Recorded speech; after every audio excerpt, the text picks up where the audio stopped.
Hem, Prochain segment, c'est, un gros sujet qui a pris encore plus d'ampleur. On avait un petit peu parlé au dernier live, un petit segment sur l'interférence de la Chine, mais là, ça a continué, hein, avec le SCRS qui s'en est mêlé, mais là, on voit de plus en plus des choses qui sortent.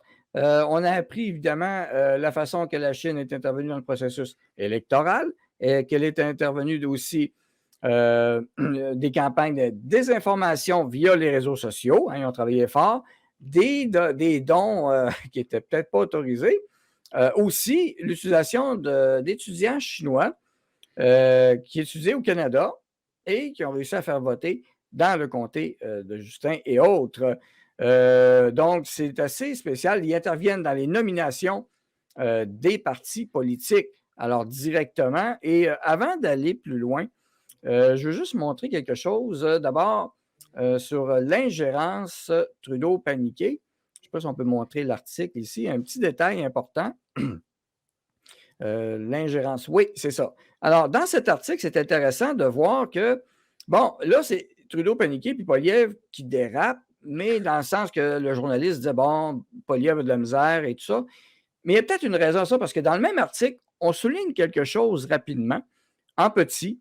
Que dire de ces 11 candidats torontois? On ne parle plus seulement d'un candidat, mais 11 candidats torontois, 9 libéraux et 2 conservateurs préférés et choisis par Pékin lors du scrutin de 2019.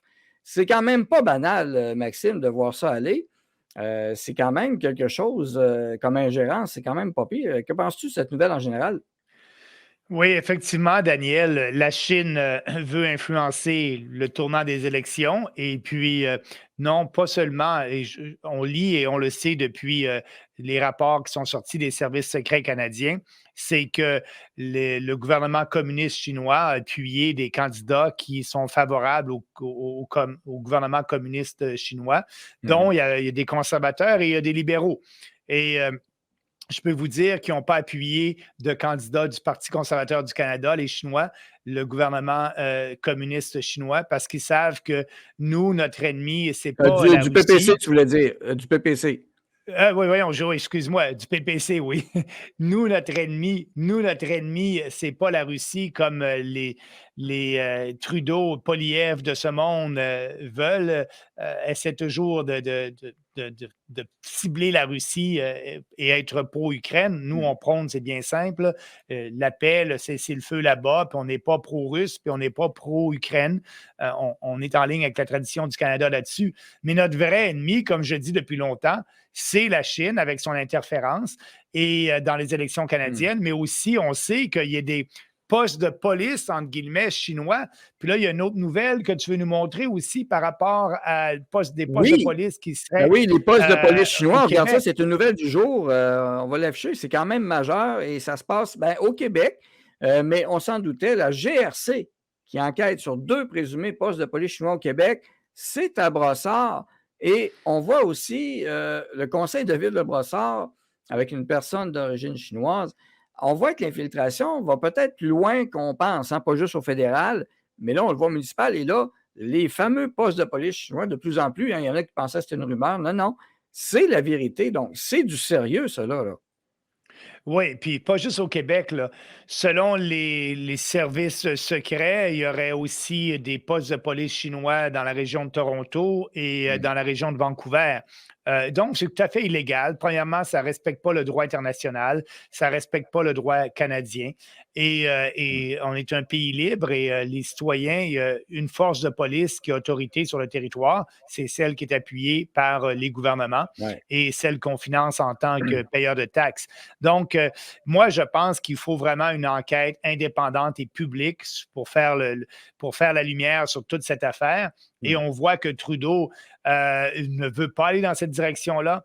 Il a nommé Mm. une personne en charge là, de regarder tout ça et de faire un rapport à M. Trudeau. Mais Mm. si on regarde les nominations qu'il fait, on a vu qu'il a nommé un juge libéral en ce qui concerne le convoi de la liberté et les mesures qui ont été imposées par la loi sur les mesures d'urgence. Donc, et un juge qui l'a blanchi finalement. Mais juste une parenthèse par rapport à ça, Daniel, ça va être devant les tribunaux la première semaine d'avril, devant la Cour fédérale.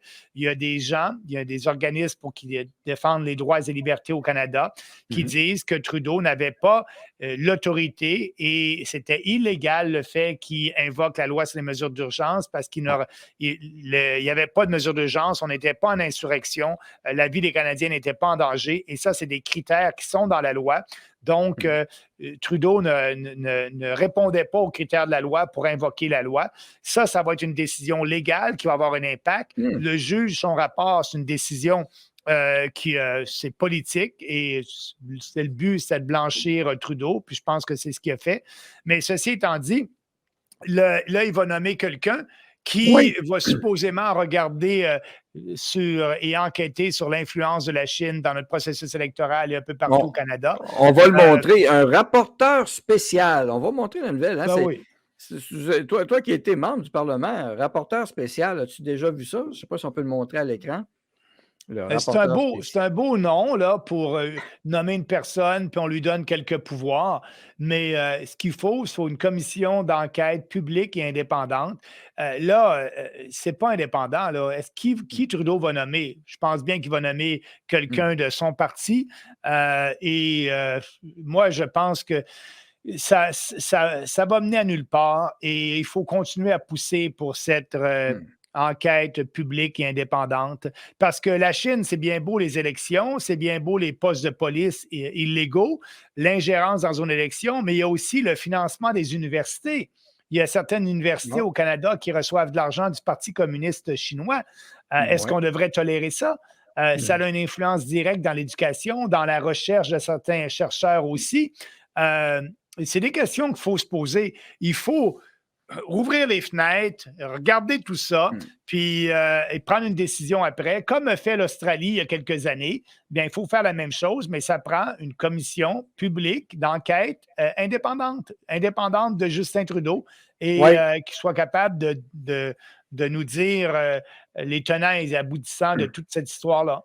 Mais ça va être difficile parce que, écoute, le SCRS a également divulgué un don de 1 million de dollars en 2015, juste avant que Trudeau ne devienne premier ministre, versé par le Parti communiste chinois pour honorer la mémoire et le leadership de son père, Pierre Trudeau, dont 200 000 sont allés directement à la Fondation Trudeau. Le reste étant destiné à soutenir des causes liées à la famille Trudeau. Lesquelles causes? Je ne sais pas. Qu'est-ce que tu penses de cette affaire? Est-ce que Trudeau est compromis? Est-ce qu'il y a un manque d'éthique? C'est pas évident, là. Oui, absolument. C'est un manque d'éthique et tout ça. Et Trudeau ne s'est pas gêné. Là. Avant d'être premier ministre, il a dit qu'il admirait la dictature chinoise et il y a eu de l'appui de la communauté chinoise de part à la fondation de son père, la fondation Pierre Elliott Trudeau. D'ailleurs, c'est tellement vrai qu'ils ont été obligés de rembourser. La Fondation Trudeau a remboursé 200 000 un homme d'affaires chinois récemment. Donc, effectivement, là, Trudeau et le Parti communiste chinois, c'est quasiment main dans la main. C'est pour ça qu'il ne veut pas d'enquête publique. Je pense que Justin Trudeau se rappelle que l'erreur qu'a fait Paul Martin en faisant une enquête publique sur le scandale des commandites. Ça fait en sorte que les libéraux ont perdu le pouvoir. Donc, Trudeau fils se rappelle de ça certainement. Et pour lui, c'est la dernière des choses. Il va falloir qu'il soit acculé au mur pour dire oui à une enquête publique indépendante. Mais la pression va monter de plus en plus et on va voir ce qui va arriver. Mais politiquement, pour lui, s'il est obligé d'en déclarer une parce que la pression est trop forte, je pense que politiquement, il va être... ça va lui nuire grandement, comme ça lui nuit grandement au Parti libéral après la commission Gomery. Voilà. Non, on va voir ça. Puis, finalement, qu'est-ce que tu penses qu'il faut faire? Qu'est-ce qu'on devrait faire? Et où, comme parti, ce que tu peux proposer pour restaurer la confiance des Canadiens dans notre gouvernement et nos institutions démocratiques? Bien, premièrement, l'influence étrangère, je pense que l'Australie a passé une belle Mmh. loi il y a plusieurs années, à avoir un registre des lobbyistes de différents gouvernements qui viennent lobbyer le gouvernement, que ça soit Mmh. public. Mais, mais si on veut que les gens aient confiance dans nos institutions, on a des bonnes institutions. Le problème, c'est les hommes. Le problème, c'est les politiciens. On a une belle constitution aussi, là, mais lorsqu'on la respecte, et on a des politiciens qui ne la respectent pas, il faut mettre des hommes et des femmes en place Mmh. qui ont une éthique, qui sont responsables et qui vont changer les choses. Si on élit tout le temps des politiciens de l'establishment, ben c'est ce qu'on a. C'est ce qu'on a. Mmh. C'est changer les politiciens. C'est ce qu'il faut faire. Il faut avoir des Exact. gens qui ne se laissent pas influencer, des gens qui vont être honnêtes et transparents devant la population, des gens qui vont être là pour des principes. Et nous, c'est ce qu'on prêche. Puis on pense que le Parti populaire est l'alternative à tous ces partis traditionnels-là, que ce soit les Mmh. conservateurs, le Bloc québécois ou bien les libéraux. Il y a peut-être des changements législatifs qu'on peut faire. J'en ai nommé un. Mmh. On faudrait regarder plus en détail quels pourraient être d'autres. Mais en gros, c'est les politiciens. Ces politiciens-là, écoutez, même M. Mmh. Poilievre qui a parlé de liberté après le convoi, à la fin du convoi, qui a fait une campagne au leadership sur la liberté, bien, il a appuyé toutes les mesures autoritaires imposées par les différents gouvernements Ouais. il a imposé le passeport vaccinal à Ottawa. Il était d'accord avec cette ségrégation et discrimination-là. Mmh. Pourtant, il, il s'est vanté d'être le défenseur des libertés lors de sa course Mmh. au leadership. Ouais. On a vu qu'est-ce qui est arrivé un peu après, puis on va peut-être pouvoir en parler, là. Mais on voit c'est qui le vrai Poilievre. C'est un politicien de carrière. Il a été élu à 25 ans.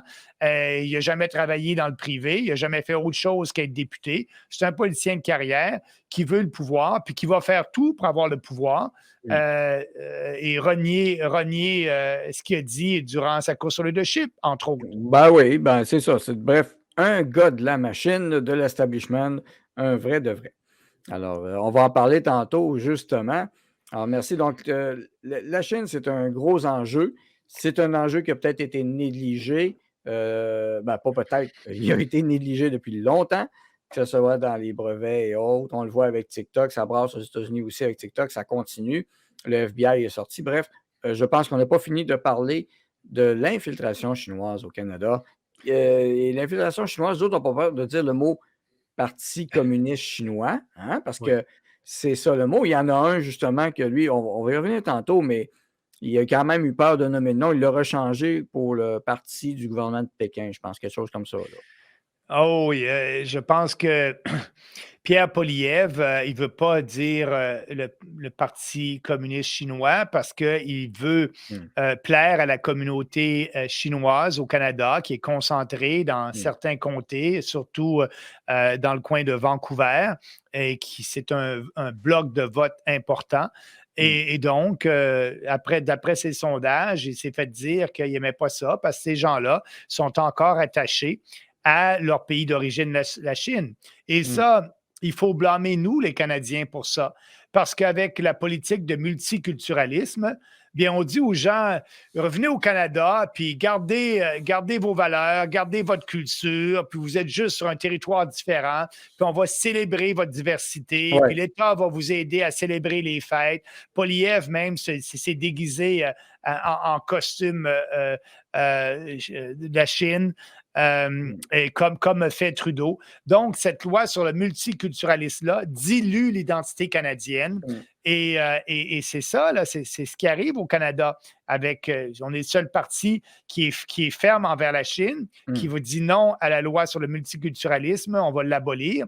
Et, et c'est drôle parce que Poilievre, dans une entrevue qu'il a fait avec True North, il a dit, Daniel, que j'étais pour un libre-échange avec la Chine, puis Mmh. que je devrais être plus critique envers la Chine. Écoute, c'est quelque chose que j'ai dit en 2016 lors de la course au leadership du Parti conservateur. c'était une position. À l'époque, la Chine, ce n'est pas la même chose d'aujourd'hui. Et dès qu'on a créé le Parti populaire en 2018, on a toujours été vraiment critique envers la Chine. Et je l'ai dit en 2019, il n'est pas question d'avoir un libre-échange avec la Chine. Ça ne fait pas partie de la plateforme du PPC. Mais cela étant dit, Poilievre, pour nous critiquer, il n'est pas capable de regarder les politiques du PPC actuel. Il faut qu'il aille chercher sur une déclaration que j'ai faite hors contexte dans un autre parti lorsque j'étais conservateur et que j'ai tout de suite, lorsqu'on a créé le PPC, dans une interview, j'ai dit non, ce n'est pas la position du PPC. C'était une position que j'avais antérieurement. J'ai changé d'avis. Ce n'est pas dans la plateforme du PPC et il faut être très vigilant envers la Chine. Et on a une position ferme envers la Chine depuis la création du parti.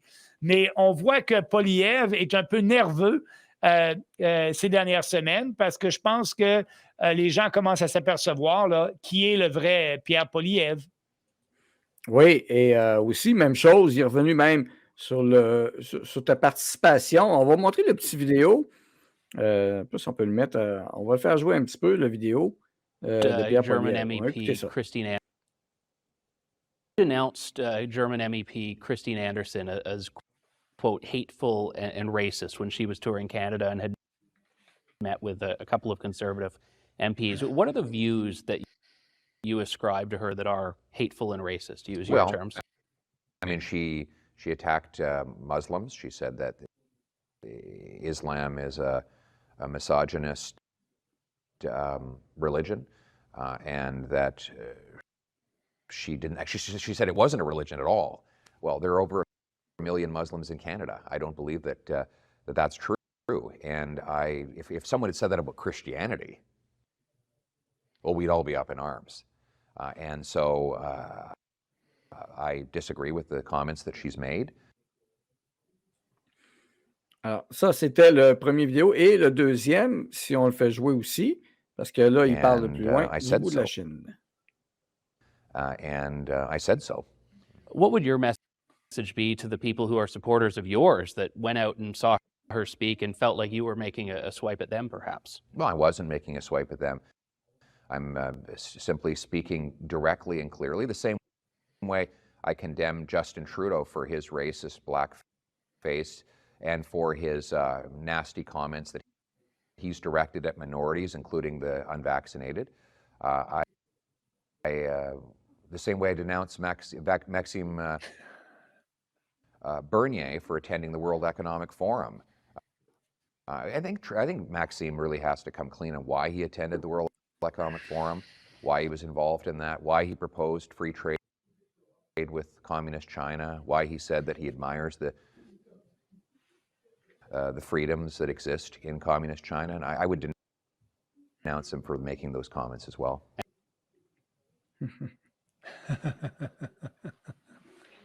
Alors, mais ton mot, on va revenir sur Christine Anderson dans le prochain segment, mais spécifiquement encore, là, un message que tu peux dire concernant sa déclaration pour le WEF et la Chine. On voit, il t'attaque d'ailleurs, c'est la première fois qu'on doit faire de quoi qui dérange, mais un message pour nos auditeurs. Oui, Daniel, je suis très honoré que Poilievre m'attaque. Et ces insultes n'atteignent pas le parapluie de mon indifférence. Ça me fait plutôt rire. Pourquoi?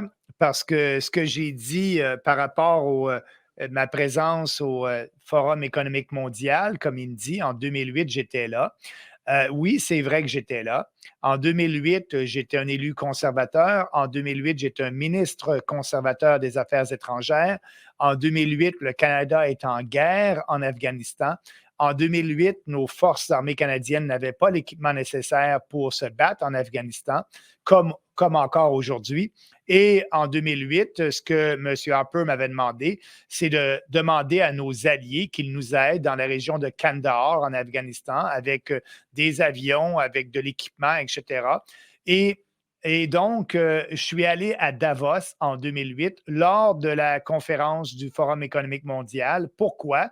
Parce que je savais que tous les autres ministres des Affaires étrangères à qui je voulais parler et avoir une rencontre avec eux pour leur demander d'aider le Canada à Kandahar en Afghanistan allaient être à cette réunion-là. Donc, d'une pierre, je frappais plusieurs coups. Et j'ai eu peut-être une vingtaine, une trentaine de rencontres avec mes collègues, les autres ministres des Affaires étrangères, durant ce meeting-là du World Economic Forum. Donc, je n'ai pas assisté aux rencontres du World Economic Forum. J'ai fait mes propres rencontres à part et ça a été un grand succès. J'étais là pour défendre notre pays, aider nos forces armées canadiennes et j'ai toujours dit que je ne supporte pas et je n'appuie pas les idées du Forum économique mondial, qui sont des idées socialistes, de globalistes, qui veulent imposer leur point de vue. Donc, mais quand Pierre dit ça, ce que je viens de vous dire, je l'ai dit plusieurs fois sur les réseaux sociaux. J'ai eu cette question-là lorsque je me promène à travers le Canada et je dis aux gens la réalité, la vérité, et ils comprennent. Mais Pierre Poilievre, pour invoquer ça, doit être un peu nerveux parce que je pense que le Parti populaire est la petite pierre dans le soulier de Pierre Poilievre qui le taquine et qui lui fait mal lorsqu'il marche. Et là, Pierre Poilievre veut courir et aimerait bien se débarrasser de cette petite pierre-là. Mais cette petite pierre-là, qui est le PPC, elle grossit dans son soulier et ça le taquine. Donc, moi, les gens savent que je ne suis pas un globaliste. D'ailleurs, lors de l'élection en 2019, lorsque je faisais partie des débats des chefs, j'ai dit, il y a une vidéo là-dessus, que j'étais le seul sur la scène qui n'était pas un globaliste en 2019, parce qu'on a des politiques, parce qu'on met des politiques de l'avant pour le Canada, faites pour les Canadiens, par des Canadiens, et qu'on défend la souveraineté de notre pays. Donc, c'était intéressant de voir que Poilievre, sans même que l'animateur lui pose une question sur le PPC ou sur Maxime Bernier, invoque ça. Sachant que le Parti conservateur, tout ce qu'ils font, là, je veux que vous reteniez ça. Une chose, si vous avez une chose à retenir ce soir sur le Parti conservateur, retenez qu'ils font de la politique par sondage. Retenez qu'ils ont sondé. Ils ont des millions de dollars et ils sondent à tous les semaines sur différents sujets. Mais pas juste le sujet, sur les mots aussi qu'ils doivent utiliser. C'est pour ça que dernièrement, M. Poilievre n'utilise plus le mot Chine lorsqu'il parle du Parti communiste chinois ou de l'ingérence de la Chine. Il dit l'ingérence de Pékin. Pourquoi? Parce qu'il a sondé dans les comtés où il y a une forte majorité de Canadiens de descendance chinoise qui n'aiment pas ça lorsqu'il dit ça et il a besoin de leur appui. Donc, c'est ce qu'il fait. Et il essaie de plaire à tout le monde. Donc, ce que je veux que vous retenez, c'est que le Parti conservateur, lorsque le chef dit quelque chose, ça a été sondé, il y a eu des focus groups et tout a été pensé. C'est pour ça que Poilievre, durant sa course au leadership, avait seulement un discours qu'il répétait partout parce que ce discours-là avait été testé et c'est pour ça qu'il ne répondait pas aux questions des journalistes ou bien des gens qui étaient là. Il ne prenait pas de questions parce que ça implique une réponse qu'il n'a pas eu le temps de tester. Il voulait que son message soit là, dans les médias, tel quel, et donc juste son message qui peut projeter à la population canadienne sans avoir si les médias sont là, il y a une question sur un autre sujet, il répond et il fait peut-être une erreur parce qu'il n'a pas eu le temps de sonder, voir ce que les gens pensaient. Donc, il veut minimiser le risque et c'est pour ça qu'il y avait un discours et qu'il ne prenait pas de questions. Donc, moi, ce que je vous dis, le fait qu'il parle de Maxime Bernier sans même qu'on l'invite à parler de Maxime Bernier, c'est parce qu'il y a des sondages qui est en train de lui démontrer que le PPC reprend du poil de la bête avec nos idées et plus de monde commence à voir le vrai Pierre Poilievre qui s'en va vers la gauche, comme j'ai toujours dit, lentement mais sûrement. Et là, il y a des gens qui sont déçus, qui avaient quitté le PPC certainement pour aller vers Pierre Poilievre parce qu'ils pensaient que Poilievre était leur sauveur. Et là, ils reviennent vers le PPC en voyant que Poilievre rejeté du revers de la main Christine Anderson, la reine du convoi de la liberté, la députée élue au Parlement européen, élue d'Allemagne, qui est venue ici au Canada et qui a fait une tournée, un succès. Donc, Poilievre l'a renié, il l'a traité de raciste. il a jeté, il a dit à 3 députés qui l'avaient rencontré, qui avaient fait une erreur, qui n'auraient jamais dû la rencontrer. On va pouvoir en parler de ça de toute façon tout à l'heure. Mais c'est le Poilievre qui s'en va tranquillement vers la gauche et je pense qu'il est nerveux. Et là, bien, il attaque le PPC. Moi, bienvenue, faites-le. On est prêt à défendre nos politiques. Et c'est ça.